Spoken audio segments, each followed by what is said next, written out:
Alright guys, welcome back. Another episode of Resolutions to Reality. Day 27.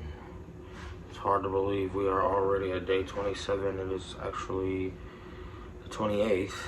It is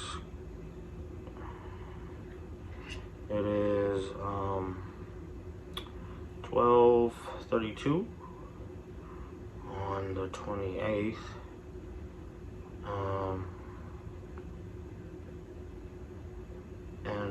Just got home, stayed after a little while and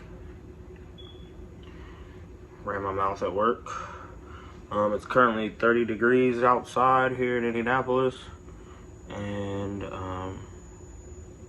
looks like breaking news, blizzard conditions ahead. It's kind of snowing. That's not for us. It says from Carolinas to Maine, so that's not our business. Today was pretty smooth. I got up at about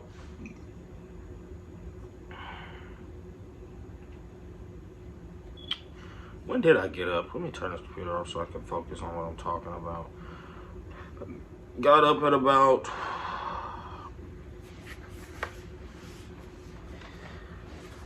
1, I want to say, 1 in the afternoon. Not too early.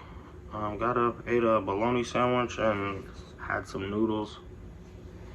Got to work. Work was pretty smooth. It wasn't too rough.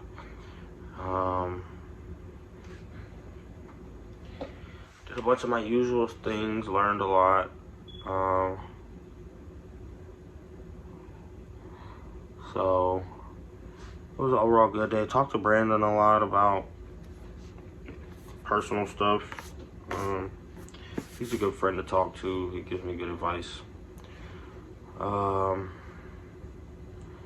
Talked a lot about his personal life more than mine. He really only tells me that I'm pretty stupid, which he's pretty right about, because a lot of the choices that I've made and have been telling him that I've wanted to make have been pretty stupid. I'm not gonna lie. I mean, sometimes I'm just being sarcastic, and other times it just doesn't sound realistic to him. So he just calls me stupid and tells me about himself. But his stories are pretty good, and he still offers good advice. You know, I learn from his situation too, from things he tells me. I learn a lot about work from him too, so it's a full spectrum of information coming from Brandon. But didn't really think about much at work today. Was kind of just focused on getting off.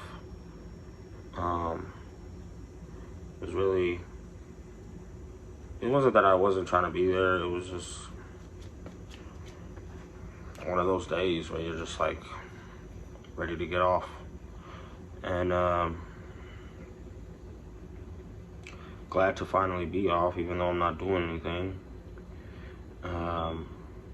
Hopefully the rest of the week goes by pretty smooth. I have to work on Saturday, so that's exciting. It's good that I'm finally getting overtime, because after my check this week, it's definitely going to be necessary to get as much of that as I can. I'll probably start doing some overtime during the week too, just to pile it on. But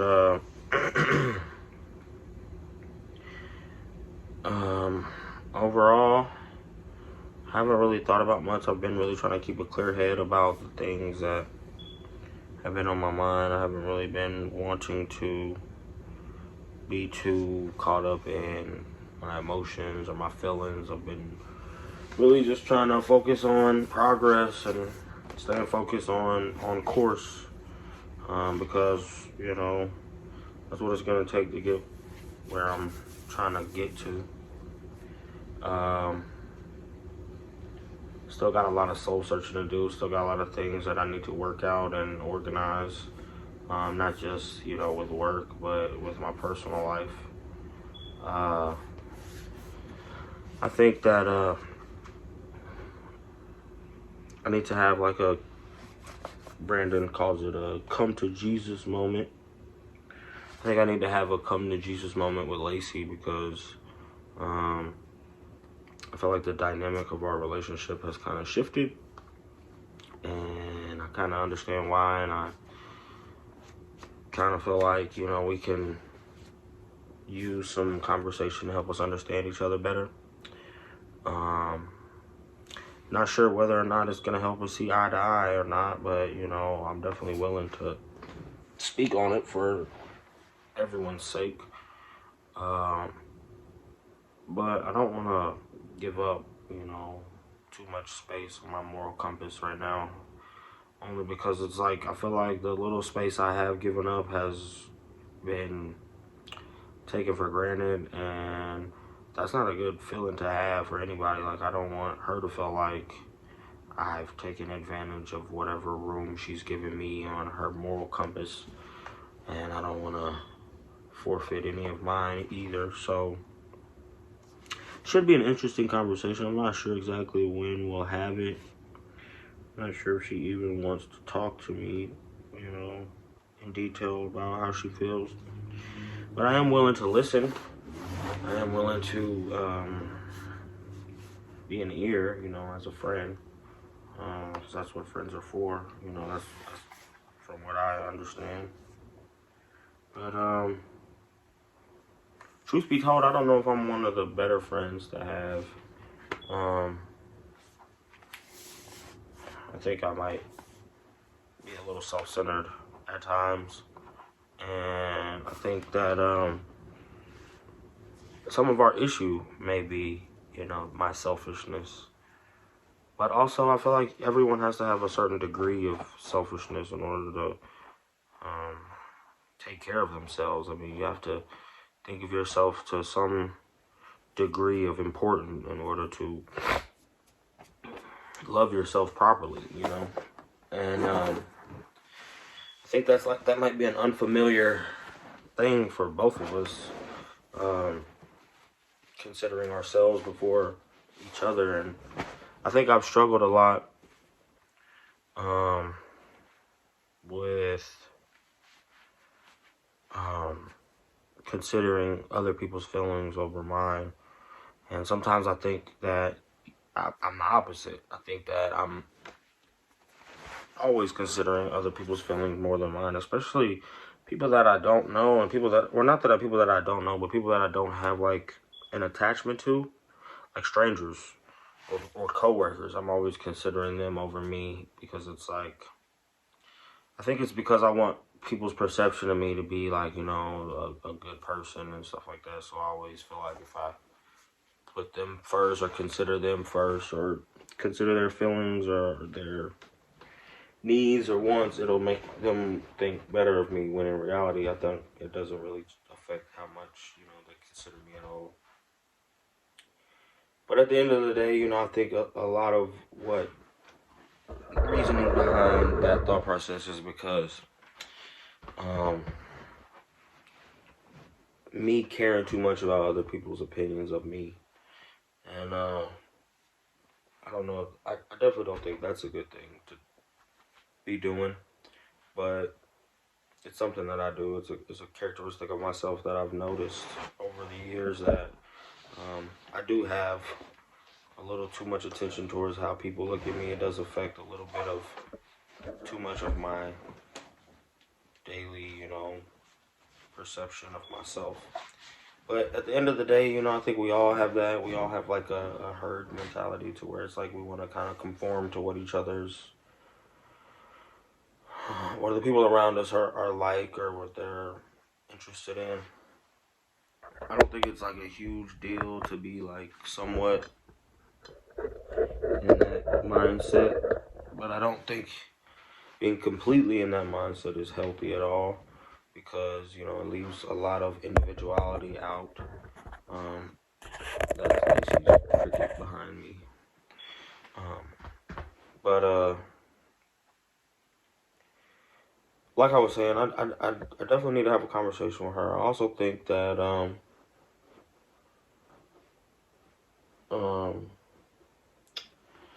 I need to have a conversation with a few other people, just, not anything about anything, major, just like touching bases and seeing where, they are in their lives and emotions and feelings.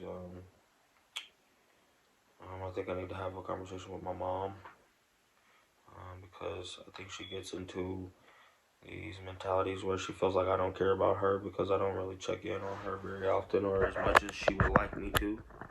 So I think I need to reach out and have a sit down with her just to let her know, I'm still thinking about her and hoping she's feeling okay and, find out if there's anything stressing her out or on her mind.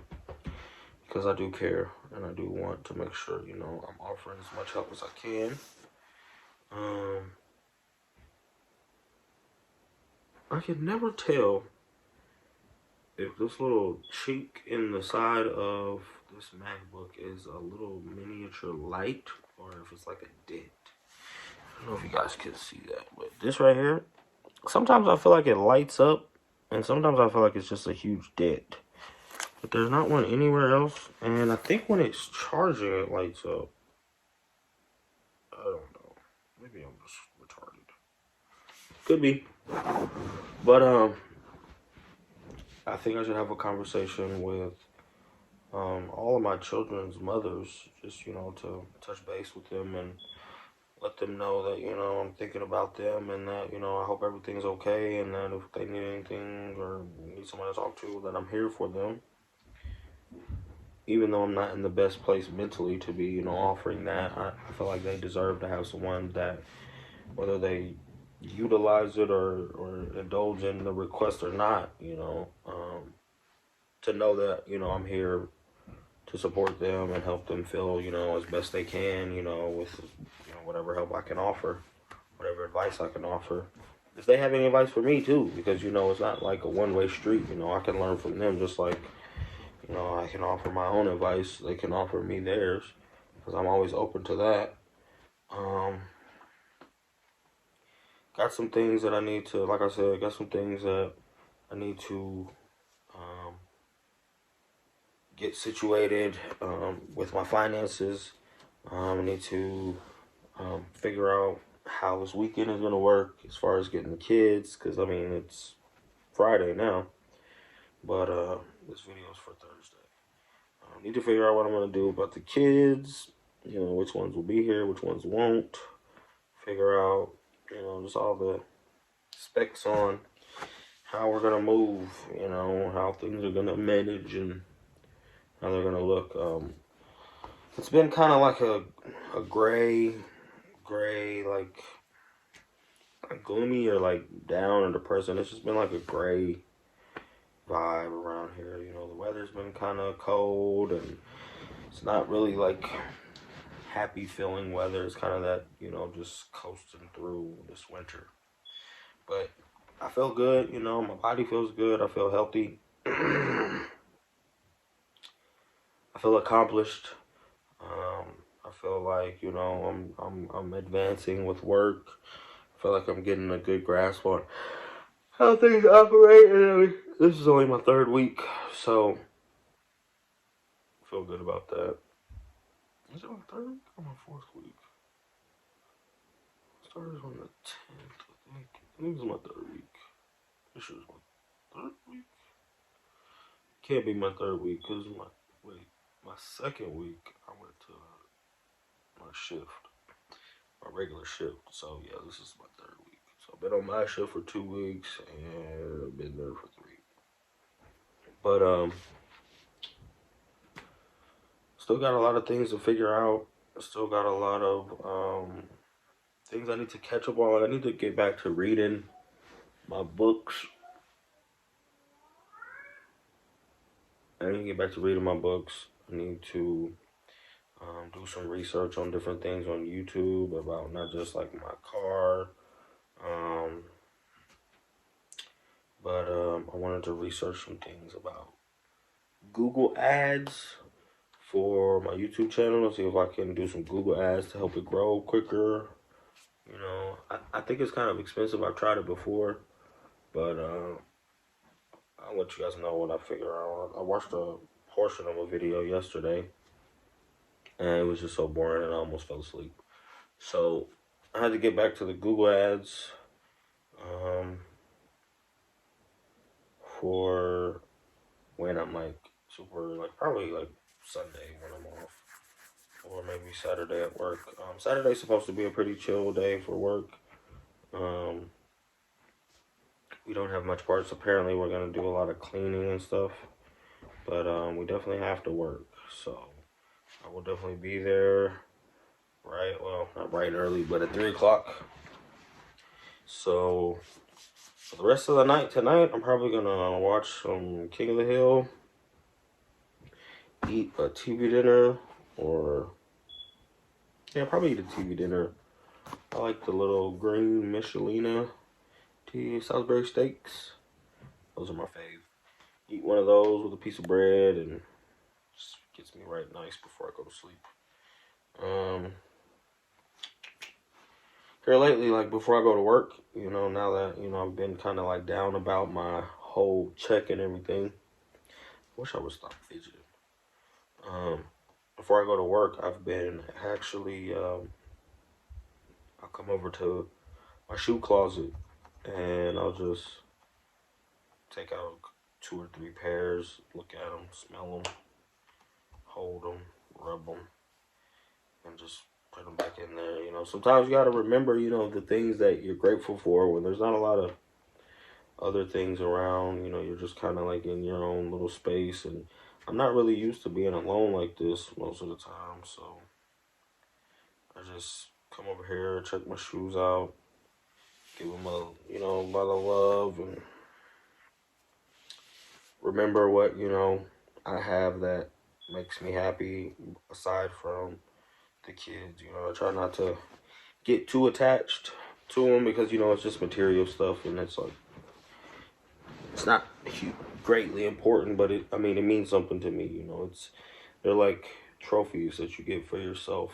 When you have like I guess I have a shoe fetish. It's not like I'm sexually attracted to them. I'm just a collector. So, I keep them put away, and I don't see them all the time. Like they're not just out, but it helps me to take them out. Look at them, hold them, and just be grateful for something.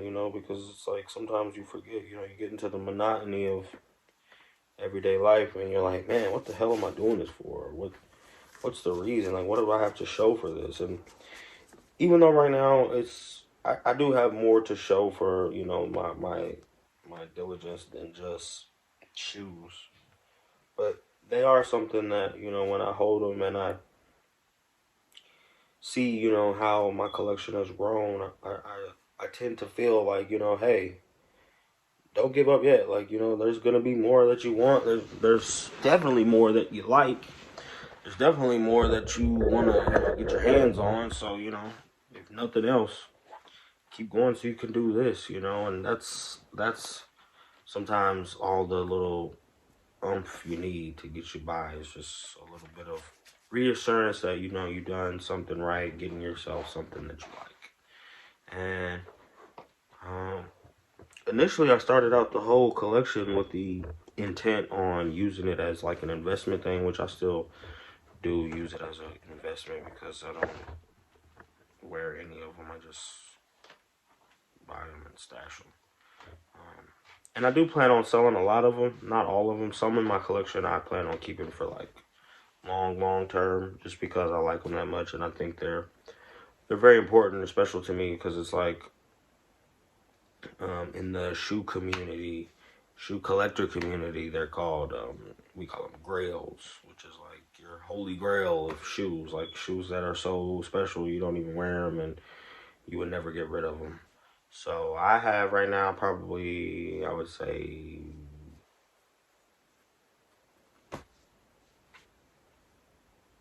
18 grails that I'm just like head over heels for, don't want to ever get rid of.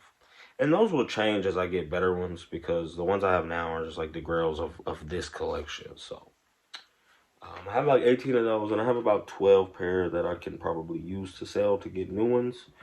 But I'm holding on to those until they're a little higher in value than what what they are now because they're still fairly new. Most of them came from last year. Um, I should probably start doing like a vlog of just like um, collecting advice and like price points on shoes that came out and the dates and how like the difference in how some shoes from the same amount of time ago are like a ridiculously different amount of money. You know, it's like a hype thing. So like, I have shoes that I don't even like that I'm just like. So I have Grails that aren't my favorite shoes. They're not like or like super special to me as you know a part of the collection, but they've went up so much in price since I got them. Then it's like, yeah, you're a Grail because now I know what I can get for you, and your price changed better than a lot of the other ones. One thing I will say is I have not had good luck with any Yeezys. I have 4 pairs of Yeezys and none of them have done what I see other Yeezys do. Like there was a pair that just came out probably last weekend, I think, the blue tint 350s, and they came out at they retailed at 220, and like now they're at like 3 something. So that's what I was hoping for each pair that I got, but that didn't happen. So like most of my Yeezys except one pair are out of like my Grail stash. They're like on the to be sold list or in the to be sold section. I keep them separate. So the ones that'll never get sold I keep locked away, you know, stashed, and then the ones that are able to be sold I keep in a separate place with like the rest of the ones that aren't with the Grails. But so the ones that I do have that are put away, they're gonna get probably replaced once I start getting into like the more expensive ones. I plan on getting my collection down to like, I would say at max I would have would probably be 100 pairs, and I wouldn't keep those at my house. But I want to have like the Chicago ones. I really want to have like a whole collection of just ones that's just like separated from all the rest, because Jordan 1s are like super special to me now. I don't know what they've done, like as far, I mean, I guess it was because it was like it took me so long to get my first pair, and once I got them, and like it wasn't even because I don't like how they look on me. I don't like most of the colorways. I really just like the collectability of it because it's like the first shoe Jordan ever, like the first silhouette he came out with, which is why I want the Chicagos. I want every year of the Chicagos, even the 85s, and I know they're crazy expensive, like more than a car. So I'm definitely gonna have to save up to get those, but I'm gonna keep them on the radar. But I want to have 1 through, I'm gonna say 1 through 19 at least of the numbers that, like the numbered, like Jordan 1s, 2s, 3s. I want to go all the way up to 19 with at least 1 pair of each. And I started off with my collection with the intent on having one or the darkest silhouette of each, or the darkest colorway of each silhouette, meaning like the stealths or just the darkest ones that I could find of each one. And that kind of went awry once I started getting into the ones themselves, because I just started getting every color. And I kind of went on a ones kick last year. Like ones were everywhere last year. I got probably 2, 4, 6. I probably have 8 pairs of ones. And I want to have like just a whole. I really like the way the boxes are like all the same, except some of them have different color boxes. I want to have just like a whole like storage area of just ones. Like, I have some high expectations for my shoe collection, but I think I'm capable of getting it together. You know, I've been through some bad experiences with shoes, and I've bounced back and came back to the game with my head on right, and I think that, you know, this time will be different. You know, if I fell on my face once and got back up, so I really feel better about it. But like I said, I don't want to make it like some huge grand thing. You know, I just want it to be something that, you know, like a hobby. You know, but I want to make the most of it. You know, I don't want to just do it to be doing it. I want to, you know, be profitable with it. So far, all the shoes that I have sold, because I have sold a few pair. Oh man, here we go. Still have not got my money from Facebook Marketplace. Still a terrible, terrible, terrible, terrible place to buy or sell. Not only have I got fake Jordans from Facebook Marketplace, terrible. Have not got paid over $775 worth of shoes that I sold. Like I said, like I told you, my two favorite, most expensive pairs I sold on Facebook Marketplace were delivered to the customer, to their house via UPS on November the 30th. It is January 28th.